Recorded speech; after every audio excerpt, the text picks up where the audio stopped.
beautiful friends. I am so excited to be here today with you, with an incredible person who is a healer, a coach, an author, a medicine woman, who I have the honor to call as my friend, my sister. I have known Patricia for over 12, 13 years. We met through the trainings with Paul Chek, or training, learning how to become holistic wellness coaches. And has been quite a journey, and we stay in each other's life. In fact, I don't know if Patricia knows this, but Patricia was part of my big initiation about 2.5 years ago in Sedona, where everything shifted for me. And that's a conversation for another podcast. So Patricia is the founder of Divine Your Power, is a health and wellness coaching and training program for women and healers. So Patricia, welcome. Thank you. Thank you, Alex, for that beautiful introduction. I would have never thought of that myself. I'm happy to be here. Happy to be here. Thank you. I'm very happy that you're here. So because of time, and I know I could talk to you for 6 hours or much more. That's why we have done trips together. Yes. Because we share so much as healers, as coaches, and as lovers of the divine. Yeah. So let's jump in. As you share in your website, Patricia, you have been through a lot: physical, emotional healing, and you have gone through unimaginable life experiences. And here you are today, helping others to heal as, again, a holistic coach, a medicine woman, a healer. Tell us a little bit about this journey, as much as you wanted to share. What do you mean by unimaginable life experiences, and how you got to that moment that you knew healing was possible for you? Walk us through this bridge to today. All right. Yeah, it's been a while since I've talked about this, and thank you for being curious. You know, one of the things that I learned as a holistic health and wellness practitioner coach is I can only take my clients as far as I've taken myself. And that said, I've taken myself pretty damn deep. I also want to say, in part, it's a co-creation. I don't do this on my own.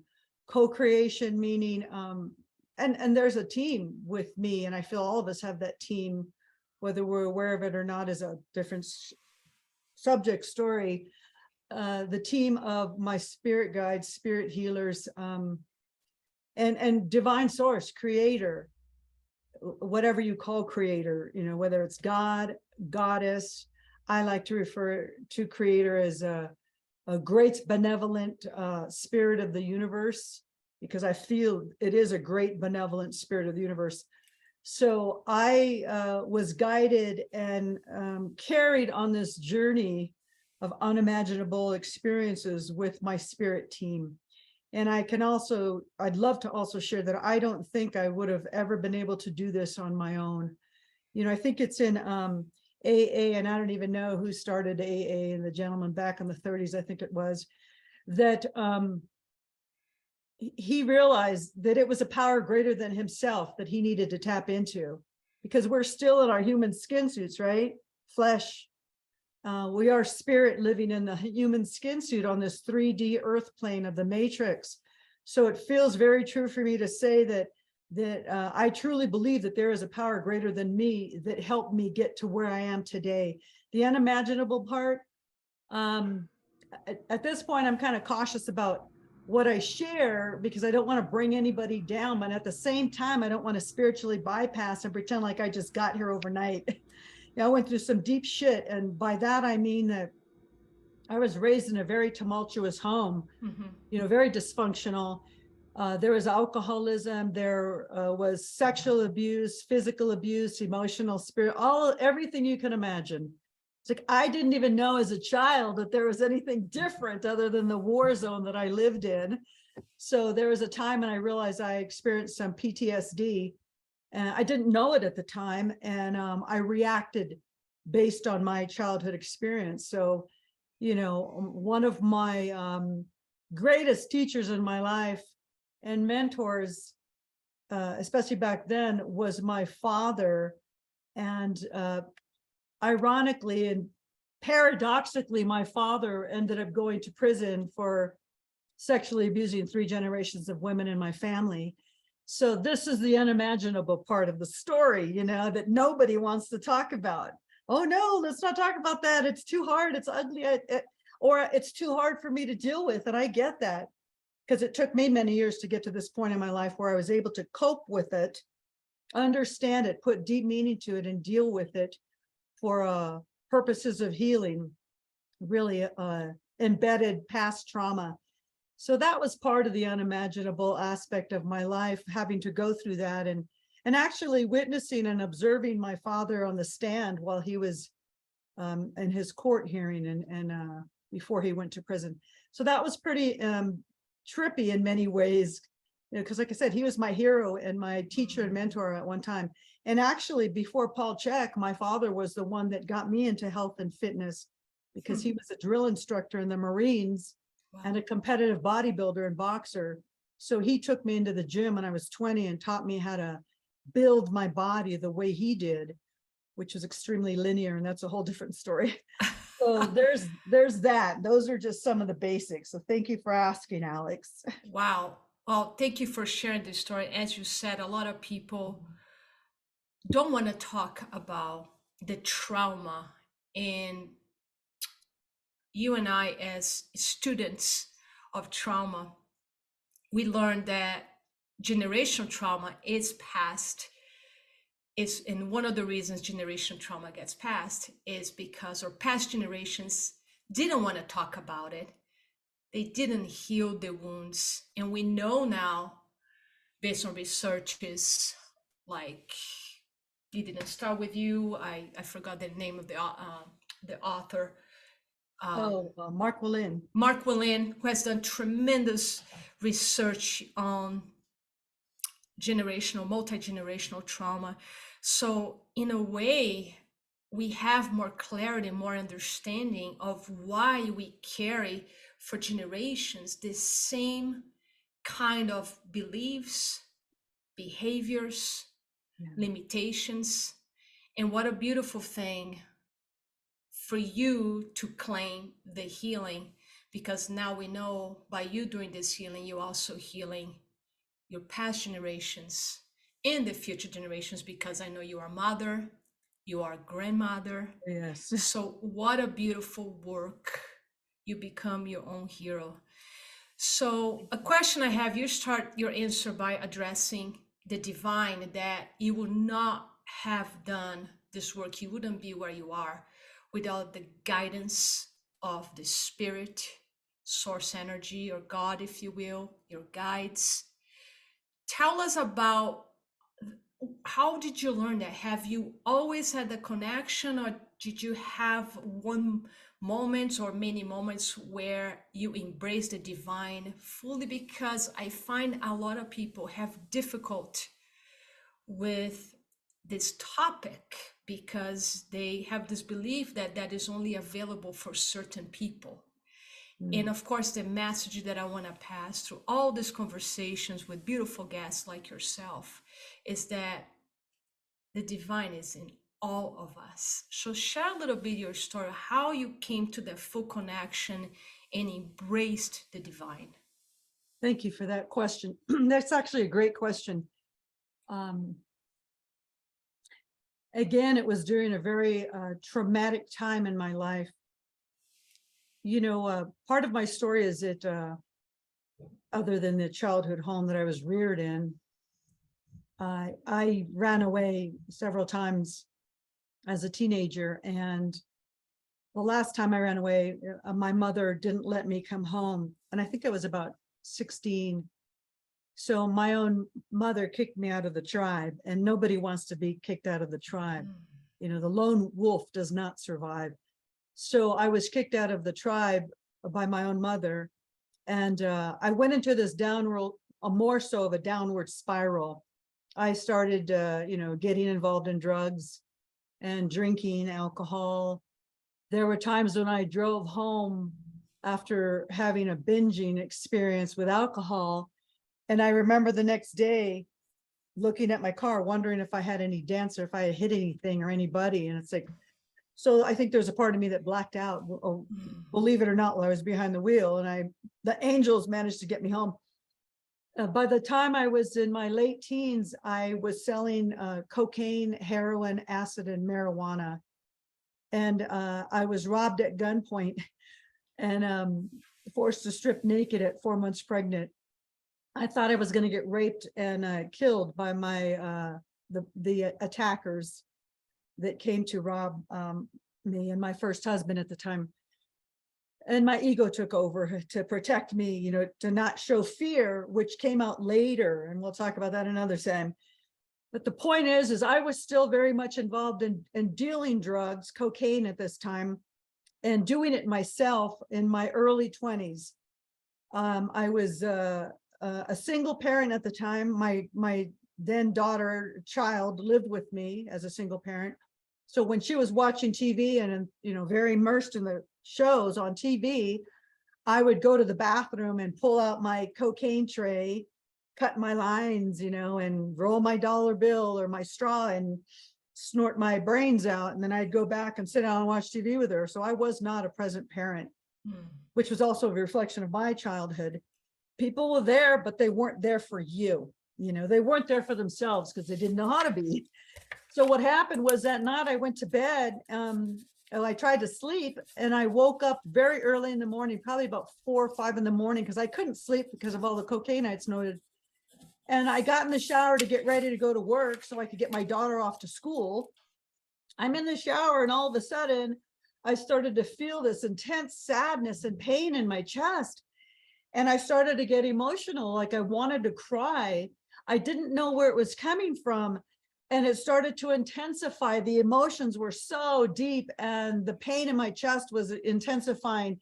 And the first thing my ego thought was, oh dear, you're going to have a heart attack here in the shower while your daughter's asleep, your child, because you did so much cocaine last night and your heart is physically tired.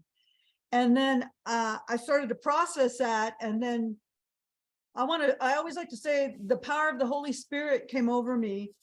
It was almost it's hard to explain unless you have the experience, but it was a deep knowing, and it came from my heart center. I was out of my head. I wasn't thinking about a heart attack. It was this emotion was coming through my heart, and I remembered thinking, I can't do this anymore. I can't do this by myself, because the message that came to me, it wasn't audible. It was a deep knowing in my heart was, you're not dying of a physical heart attack. Your heart is broken because you loathe yourself and you have this mask that you put on and it's taking too much energy. You're disconnected from me. Wow. And you're disconnected from yourself.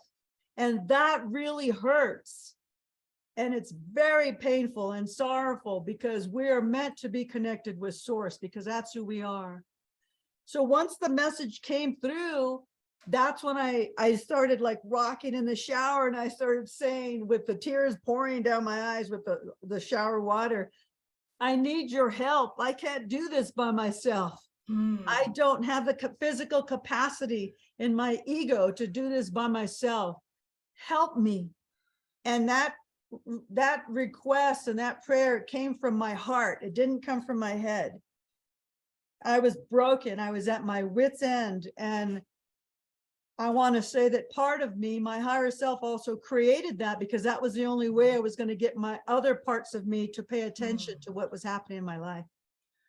Wow. So that was Patricia, literally crying out for help. I made some notes here because I have so many questions about this beautiful event, which as you speak, all I can perceive that is as Mm. a miracle where it was a moment as painful as it was, as you described that discomfort in your chest, almost as you were having a heart attack. And at the same time, you had this knowing yourself that you were not dying, and yet aspects of you were dying at that time. Paradox.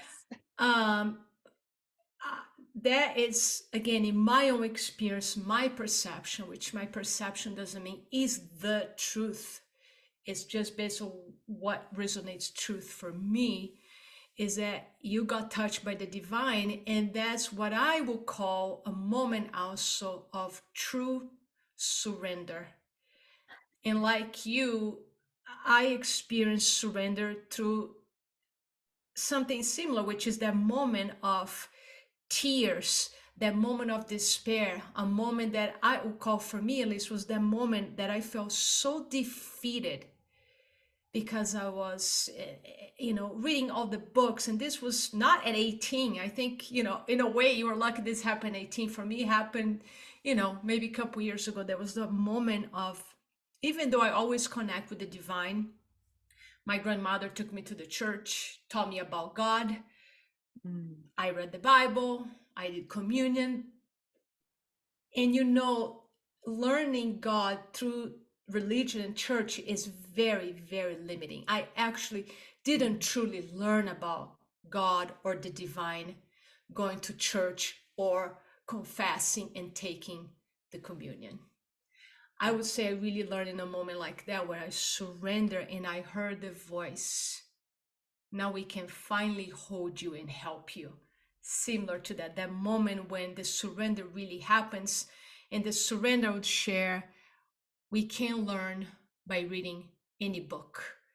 You won't learn surrender even by listening to this story that Patricia and I are sharing here together. And yet, it's my deepest hope that the listeners would open their hearts and be willing to believe that this is possible for everyone. So, Yes. what a beautiful moment. Thank you for sharing that. So, from at 18, and at that moment, so what did change in your life at that time? You got touched by the divine in such a powerful way. What did change for you after that? Thank you for asking that too. I wanted to go back to the when I thought I heard you share that, we need to open our hearts. I've shared that with some of my clients, and not all of them, but a handful of them had shared in the past. In response to that comment is, I don't know how to do that. And I thought, wow, thank you for sharing, because now you're teaching me, client, how to teach you how to do that. Thank you for bringing that up. Yeah. And so what I thought was, I got to how do I meet them where they're at? Okay. So I would ask, this is a question I ask many of the clients that have asked this. How do I open my heart? So I said, have you ever had a pet? Oh yeah, I have 2 dogs and a cat, or a dog and a cat, like you, Alex. How do you feel about those pets, those furry friends? Oh, I love them so much. That's where I want you to stay. Stay in that feeling. Talk to me more about how you feel about your pet. Brilliant. Yes, my heart cracks open. I love them. I would die for them, or a child, or a spouse, or that's what I'm talking about. Opening up your heart to that vibration of love, because that is the highest vibration on the planet. Yes. Right? So that's what I mean when I say open up your heart, because it's easy to stay in our head, because that's what we're programmed to do. Be thinkers, and with the books, page after page, all this information. Well, applying it is the power, and even not through actions, but through opening up the heart, in my experience. So I just wanted to touch base on that, because there may be somebody who's listening that doesn't understand what that means for them. And I want to also add, that's also a practice.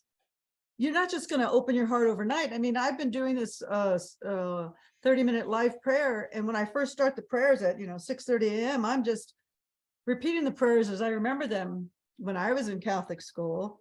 And this is not about Catholicism, it's about spirituality for me. And so by the time I'm partially through that session, that prayer session, I feel like I'm in a trance state, and I start to, my heart is already cracked open. I could feel the energy of the Divine Mother in the room with me, right outside my window, through the birds that fly by. And I said, yeah, this is it. This is what I'm talking about, opening the heart. And it is a practice. So So right there, describe to us, because you right there. That is one of my questions. How do you know? Tell us a little bit about that experience, right? That's the only thing we can truly describe. When you are in your prayer and the birds are flying, what are you feeling in your body, Patricia, that moment that you know, like how do you know your heart is open and you are connected a moment? Tell us a little bit about that the physiological experience in the body. well, I can tell you because even asking me the question is coming up for me right now. So what it feels like this beautiful energy that's like vibrating through me powerfully and equally as subtly. It's like a paradox. It's like almost like unexplainable. It's you know, when you go through, when you're on a roller coaster and you start to take off, and that Yes. feeling that you get, the energy that rises from your gut and Yes. from the core of your being, we only associate it with, oh boy, I'm going to drop now on the roller coaster and I'm going to, my heart's going to come out of my chest kind of, and it's going to be fun and scary at the same time. Well, this is kind of like that, but instead of fun and scary, it's deeply what I would call powerfully beautiful and equally as intense. And I want to say almost at times like being on an ayahuasca journey, you know, with the plant medicine. It's like, whoa, here comes that feeling. And it starts in the pit of my gut, my groin, even my womb space, and it travels up into my heart. And I could feel like this, like if I could see it, it would be like this burst of beautiful, powerful, deep, rich purples and blues that are coming through my heart space. And then I look outside and I feel like, you know, the energy is like, boo, you know, it's like almost unexplainable. So it's a very physical feeling. And then my heart feels like it's so full of love, like 10 times more than I love my pets, you know, or my pet or my daughter, my granddaughter. So that's the best way I can explain it, because I know for everybody it's a different experience. It is, and I love that you were experiencing as you were answering, because I could see, for the people listening to this podcast, I saw the tears in your eyes as you were connecting, and what a beautiful moment. Thank you. Now, for a lot of you listeners, I know that is like amazing. We all wanted to see the purples and the blue and have that feeling of like almost like you're going down the roller coaster. So I will share a little bit what that feeling is for me at times, which is sometimes like that. And most of the time is, I would say for me, is more subtle. So for me, I know I am connected and my heart's fully open when I just feel this space inside my heart. And there's this perception of stillness. It's a place where all the thoughts have dropped. There's absolutely no other moment like just now. There's no fear, there's no worry, there's no anxiety. There's just this union with the divine. And I have cried many times through that process, because the love that I experience in that state is, like you said, Patricia, it's so high. And a lot of times, all I want to do is start walking on the streets and hugging strangers. Yes.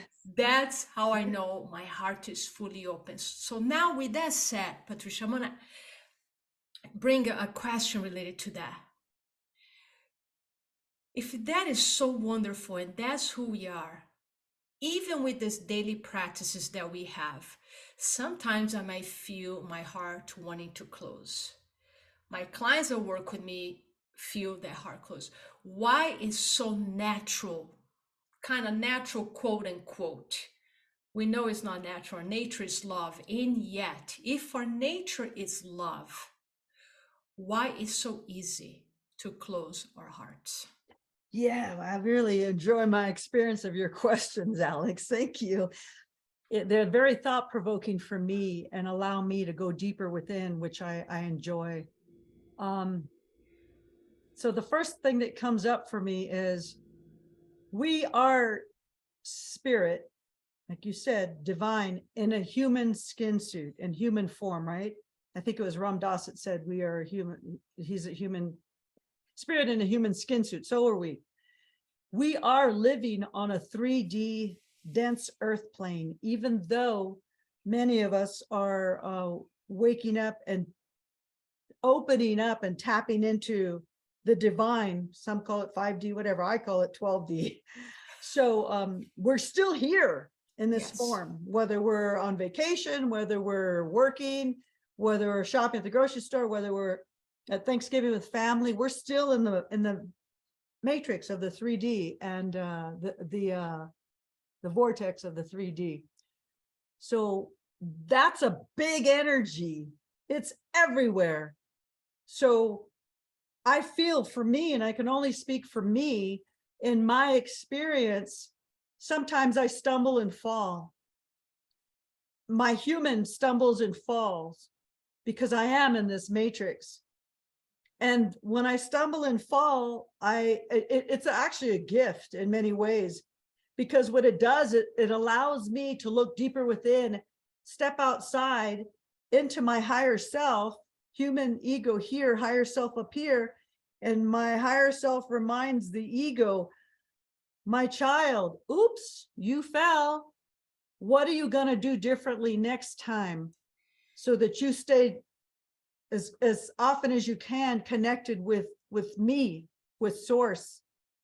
So I think the reason why we fall and we stumble is because we are on this earth plane, and we're surrounded by a lot of heaviness.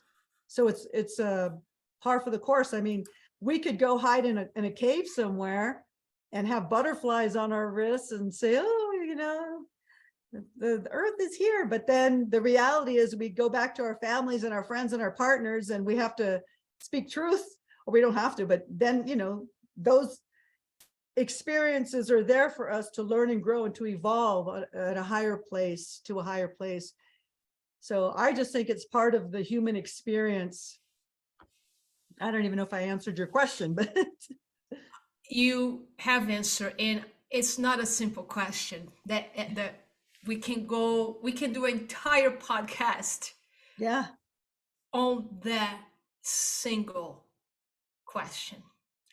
I think you answer beautifully how we have this ego aspect as a physical self living in this physical world, and we have the higher self that we might call our spirit, or some might call the soul, is that aspect of us that is fully connected with the divine. And a lot of times we disconnect.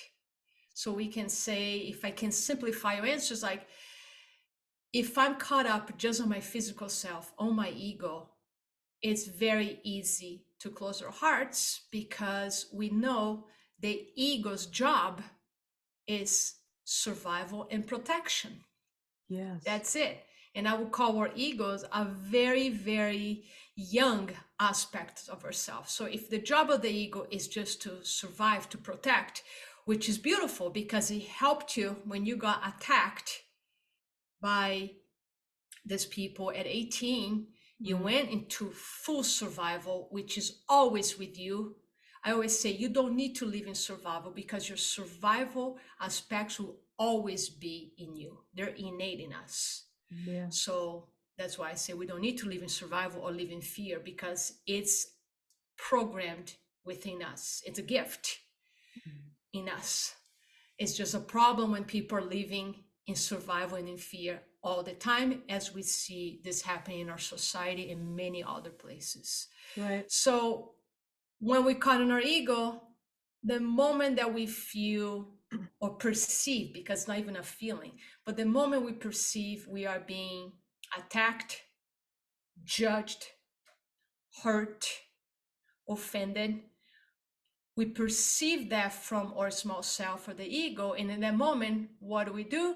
We close our hearts because we are protecting ourselves from being hurt. So that's just a simple explanation. Would you agree with that? Yeah, I do. Thank you very much. Yeah, for that explanation. I do agree. It's funny because what came up for me right now, and I love to use, and I do this with my clients. It's probably unconventional, but I do We it. like unconventional. Yeah, exactly. Because what we were doing and programmed to believe that works doesn't work. We're not conventional. Conventional doesn't. It's not conventional. Doesn't work. We know that. Yeah. Like what's his name? Dr. Phil. How's that working for you? Well, it's not. If you see how many people are taking prescription drugs and suffer from anxiety, fear, depression, there's a reason for that. So I love to share stories based on my experience because that's all I have. Please do. Yeah, and so what happened was recently, so recently, maybe about a month ago, I received an email from somebody at the Rudolf Steiner schools, right?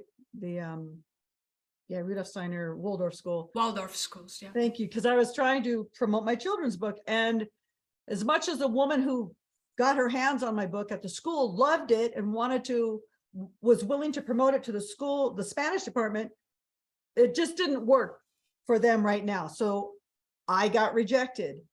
As soon as I saw the email, I didn't even finish reading it. All I read, and I knew who it was from, and it was about the time I was waiting for a response. And the first line was, "Hi, Patricia. I'm so sorry to be the bearer of," and I just didn't finish it because I knew what she was going to say. I knew what the email was going to say. And then my heart sunk. Mm-hmm. So my ego, my inner child felt dismissed and unloved and not accepted because I feel my book is great, blah, blah, blah. Of course I do. But the point is I collected myself. I waited. I purposefully processed the experience I was feeling within myself, AKA higher self witness. And then I put meaning to it. What do these feelings really mean? Why are you really sad about them not accepting your book at this time?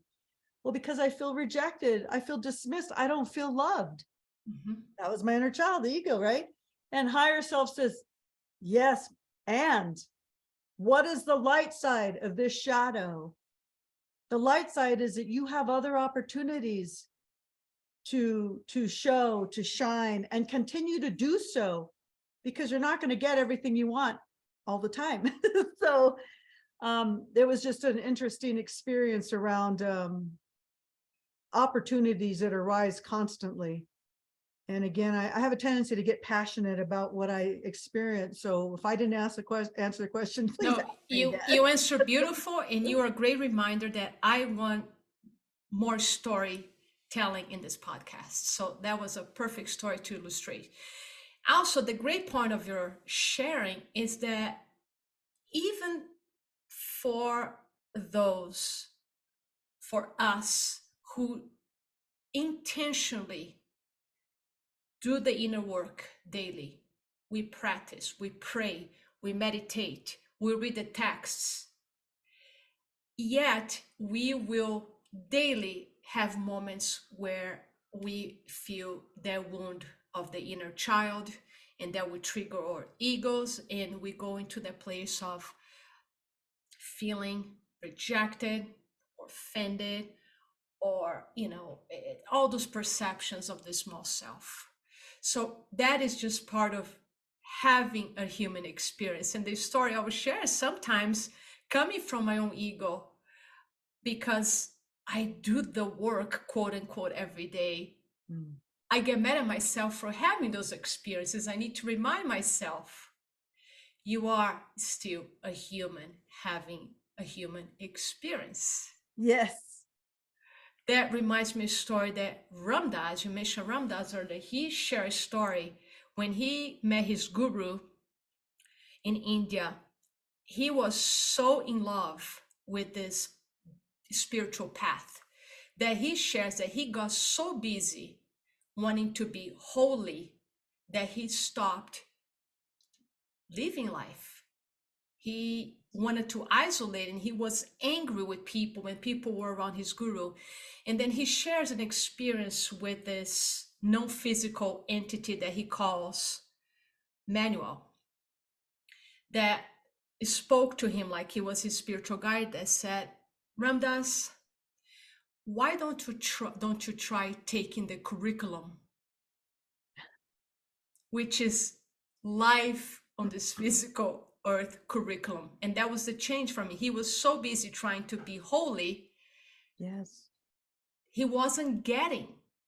So the message was, if we get too busy wanting to be in that higher state of love, with this belief that we're not going to be triggered anymore, that we're not going to feel rejected anymore, that's the illusion itself. And to quote Ram Dass again, he says, every method can become a trap. And that's so tricky, even in this spiritual path, how we can enjoy feeling like the ecstasy of your heart opening all the time, that we can get easily, and I will speak for myself here, I can get easily attached to that state. And what gives the clue here of the trap is the word attachment. So great stories here. I'm going to jump to something you said in your, I believe it's in your website, that really resonated with me, because it's in my website as well, just written in different words. But you said, my healing is your healing. Your healing is my healing. And something like our healing is the world's healing. I believe in the same thing. In my website, I said the most important work you can do in this planet is to heal yourself, because when you heal yourself, you're healing our planet. So let's speak a little bit about that, because I know for a lot of people, these concepts can be so abstract. And one of my favorite things to do in conversations is to take this concept that sound esoteric and bring more to the practical aspect, so everybody can understand and develop a practice. So let's talk about, if your healing is my healing, how so? What do you mean by that? well, I like to keep it simple. I kind of giggled to myself earlier before we started this Zoom, because I thought, wow, man, in my experience, Alex, she's so well read. She's got a whole library. She's read every single book probably twice or three times. And here I am, I do enjoy reading, but I'm not much of a reader. I do enjoy it. And when I do, I read something that's pretty cool. But anyway, so I'm going to keep it simple. For me, what that means is I feel that we are all connected. Whether you believe the story in the Bible about, Adam and Eve being the first man and woman, whether you believe that or not, in the Christian belief system, that is what we were taught. And so if you come from Adam and Eve, and then everybody comes from them, or if we I all thought come, we came from the aliens, Patricia. yeah, well, that too. Yeah, we're stardust, as one of my teachers, Tomas, says. So we come from the stars. We apparently also came from apes. Well, we all started somewhere as one single whatever microbe, or I don't know what you want to call it or what's proper. But I truly feel in my heart that we are all connected that way. So if I'm living a life of, and I did at one time, of debauchery, drinking, drug addiction, promiscuity, that's a really heavy, dense, low vibrational energy to me. And the paradox is I needed to experience that in order to feel myself now. How can you know love without knowing hate, right?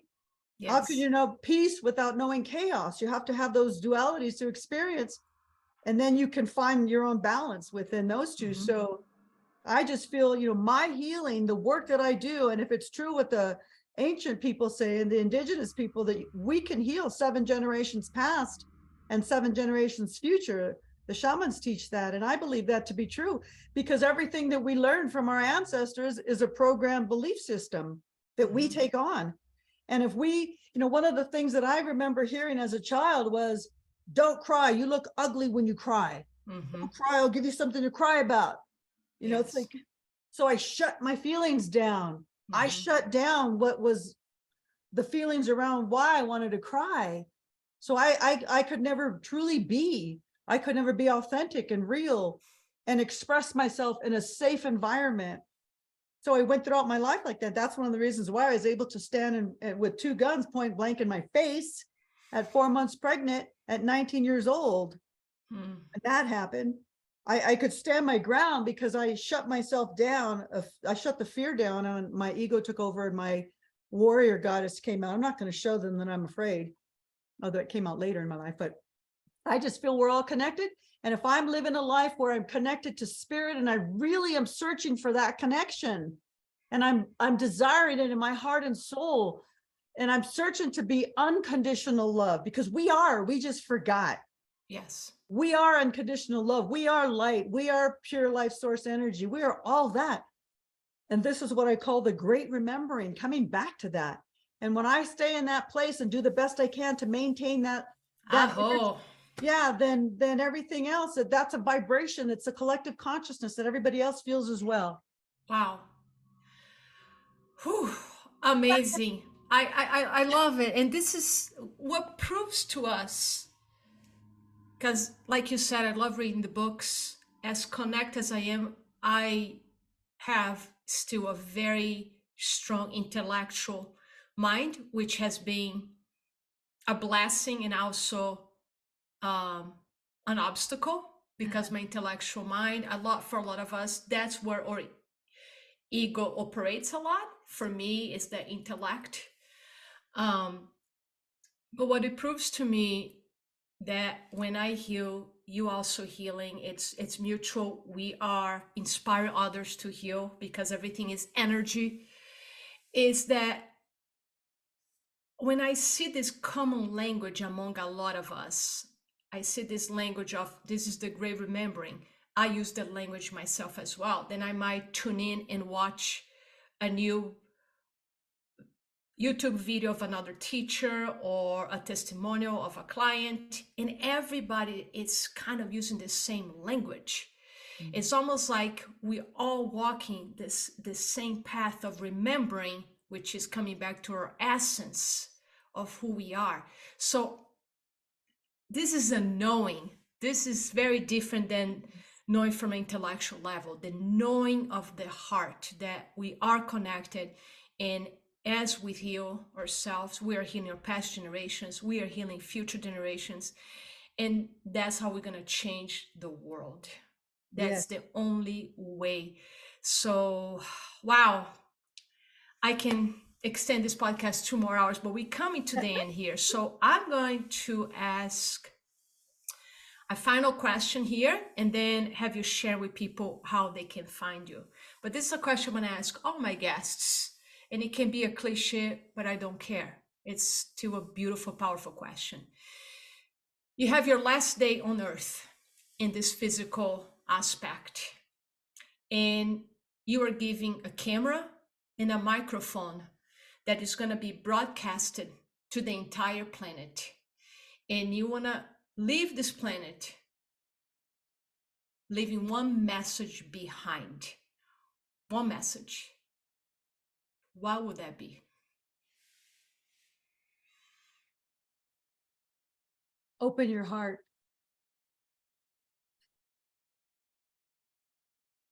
Open your heart. Because I said it earlier and I'll say it again. That is the highest vibration of love. And if you're going to leave anything, leave that. So please open your heart. Thanks. Well, what a great place to end, with so much love that I can feel coming from you, Patricia, coming towards me. And I hope that all the listeners, not I hope, sometimes I don't like the word hope. I trust that the listeners felt your love coming through your message, through all your words, especially through this last message. Open your heart. So we're going to end here. Patricia, thank you. Tell us, how can people find you and what offerings are there? I know you were doing your daily prayer. Is that something available that people can watch? What's the best way for people to find you and contact you? Okay, thank you. So the best way to find me would be through my website, which is divineyourpower.co, and that's DIVINE yourpower.co, CO. There's contact information there. Great. Yes, I do offer retreats. I have one in July and August coming up, and that information will be on there soon if it's not there yet. And my prayer is almost the prayer rosary prayer, which is not conventional Catholic prayer, is I only have 2 days left and then that's over. But if you want to catch that, that's on my Facebook page or on events, Patricia Garza Pinto. So thank you very much. Excellent. I will share your contact on the show notes. And again, thank you, Patricia. I would certainly have you back. Yes, sister. Thank you. On Thank beautiful you conversations about thanks. healing, happiness, and the high Love. power. Thank Yes. you, sister. Thank you. Namaste. Adios. Love you.